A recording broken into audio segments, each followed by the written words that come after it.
जो मांगा सोई दे दिए भोले बाबा।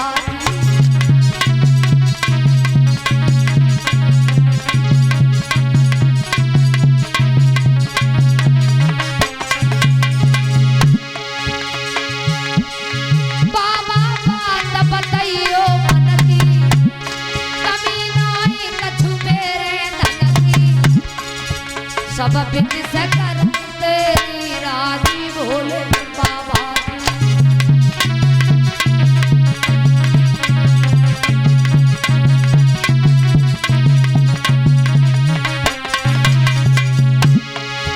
तुम जो मांगो सोई दे दिए भोले बाबा।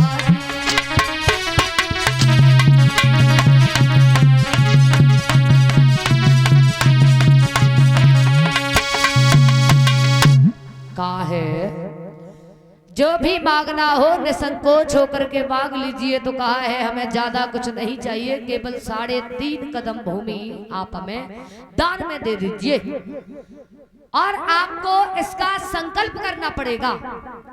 तो महाराज बलि बोले आपने तो बड़ा ही तुच्छ दान मांग लिया, अगर आप 3.5 गांव मांग लेते वो भी हम आपको देने के लिए तैयार थे, लेकिन आपने तो बड़ा छोटा दान मांग लिया, बड़ा तुच्छ दान मांग लिया।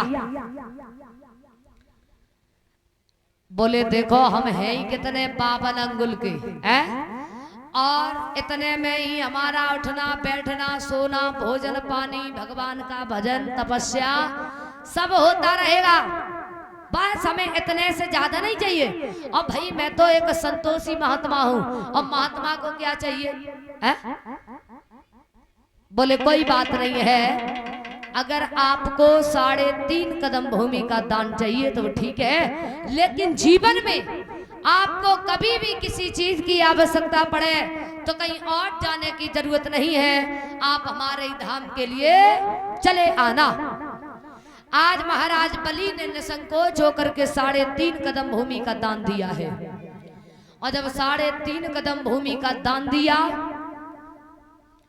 तो उसी समय कहा कि अब ऐसा करो नाप तोल करो। बोले बेटा ये नाप तोल तो बाद में होगी, पहले आपको संकल्प करना पड़ेगा। अच्छा हाँ, तो कमंडल में जल लेकर के आए हैं। तो तब तक क्या हुआ है, शुक्राचार्य ने देखा कि बड़ी देर हो गई, ऐसा कौन सा महात्मा आ गया कि अभी तक बलि अंदर नहीं आ पाए। शुक्राचार्य ने बाहर आकर के देखा कि स्वयं विष्णु छलिया खड़ा हुआ है।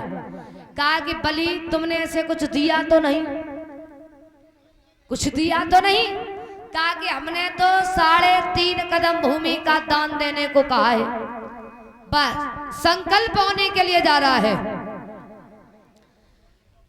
बोले तुम्हें नहीं मालूम है, ये तो बहुत बड़ा छलिया है, ये तो छलने के लिए आया है। 3 कदम में तीनों लोगों को नाप लेगा, आधे कदम के लिए जगह नहीं बचेगी, फिर तुम क्या करोगे?